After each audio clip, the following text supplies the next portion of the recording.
Assalamualaikum warahmatullahi wabarakatuh. Perkenalkan, nama saya Nengreni Febrianti dari Program Studi Administrasi Publik 3B. Di sini saya akan menjelaskan mengenai negara Perancis kepada kedua teman saya.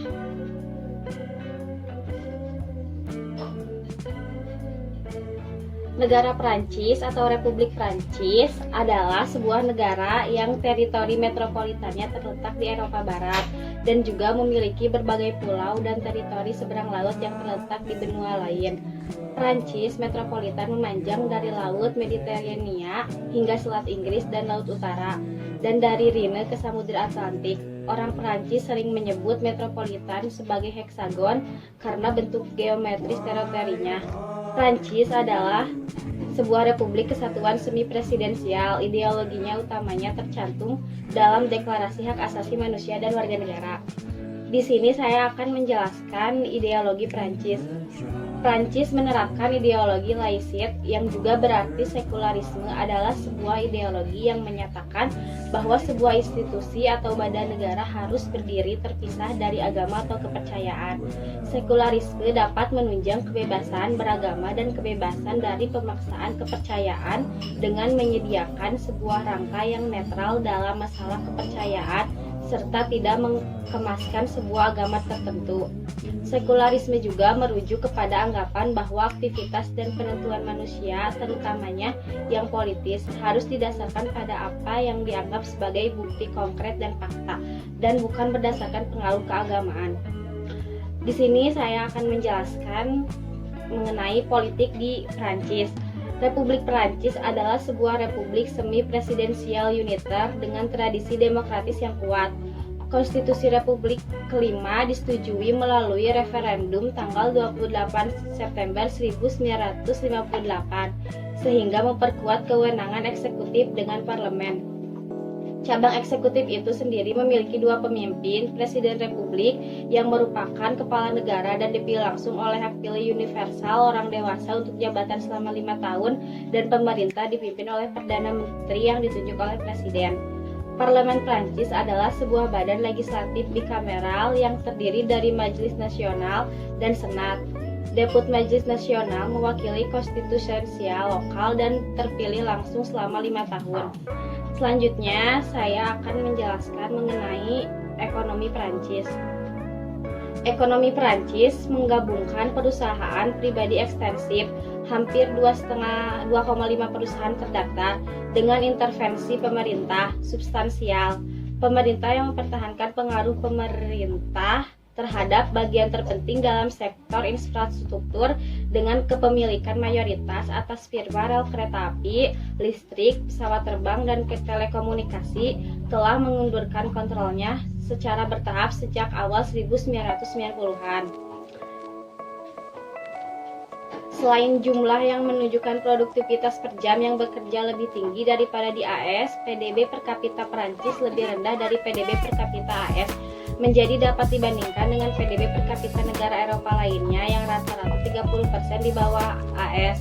Alasannya adalah bahwa banyak persentase kecil penduduk Perancis yang bekerja bila dibandingkan dengan AS yang PDB per kapitanya lebih rendah dari Perancis, karenanya produktivitas yang tinggi. Selanjutnya saya akan menjelaskan mengenai sosial dan budaya di negara Perancis. Seperti masyarakat Eropa pada umumnya atau gaya hidup orang Barat, kehidupan di Perancis tidak jauh berbeda. Sebuah rumah akan dihuni oleh ibu dan ayah serta anak atau ditambah kakek nenek. Ini merupakan hal yang normal. Pada umumnya seorang ayah akan bertugas mencari pekerjaan guna menafkahi keluarga, sementara seorang ibu mengurus pekerjaan rumah dan mendidik anak. Namun semua ini berangsur mengalami perubahan sejak adanya gerakan kesetaraan gender oleh kaum perempuan sekitar tahun 1970. Sejak saat itu seorang ibu bebas melakukan apapun yang dilakukan seorang ayah, seperti bekerja dan sebagainya. Sejak akhir tahun 1960 atau 1970, pola hidup keluarga di Eropa, khususnya Prancis, mengalami perubahan. 1. Penurunan jumlah pernikahan. 2. Peningkatan hubungan tanpa pernikahan. 3. Peningkatan jumlah perceraian. 4. Penurunan jumlah kelahiran anak. 5. Kenaikan jumlah keluarga dengan orang tua tunggal. 6. Peningkatan jumlah orang yang hidup sendirian. Penundaan pernikahan pada pasangan muda sudah lazim di Prancis. Mereka mungkin akan terlebih dahulu memiliki anak baru kemudian menikah. Di Prancis, perempuan yang menikah pada usia 15 tahun harus memperoleh kesepakatan dari orang tua. Sementara di usia 18 tahun mereka diberi legalitas penuh untuk menikah. Selanjutnya yaitu rutinitas keseharian. Orang Prancis biasanya akan memulai hari mereka sekitar pukul 7 pagi. Mereka sarapan dengan segelas kopi atau teh, sereal, roti yang dibintai gai, tambah selai dan jus buah. Sang ibu akan mengantar anaknya pergi ke sekolah lalu berangkat kerja dan seorang ayah akan langsung pergi ke kantor. Sebagian besar wanita di Prancis adalah wanita karir, memiliki kesibukan yang amat banyak sehingga anak-anak kadang makan malam di sekolah. Banyak orang tua di Prancis yang menggunakan jasa pendidikan anak sekolah atau menyewa pengasuh untuk mengurus anak, khususnya ketika jam kerja tidak sesuai. Pukul setengah 9 malam anak-anak biasanya diharuskan pergi tidur. Kehidupan kota dan negara berpenduduk 61 jiwa membuat Prancis menjadi negara dengan populasi tertinggi di Eropa. Sekitar 44,2 juta orang berada di daerah perkotaan, 75,5%. Diperkirakan setiap ada 10 orang, maka 2 diantaranya adalah tinggal di kota Paris. Padahal Paris bukan kota terbesar, masih kalah dengan Lyon, Marseille, dan Lille. Orang-orang di Prancis menganggap bahwa memiliki mobil adalah sebuah keharusan. Setidaknya mereka akan memiliki 1 buah mobil untuk bepergian ke kota.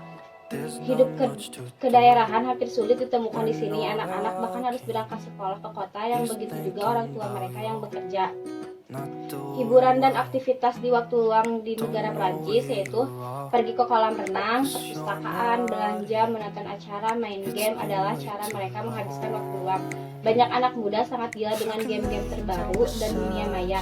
Ini sebetulnya sangat disayangkan karena mereka menjadi kehilangan gagasan realitas sehari-hari dan hilang kontak dengan dunia luar.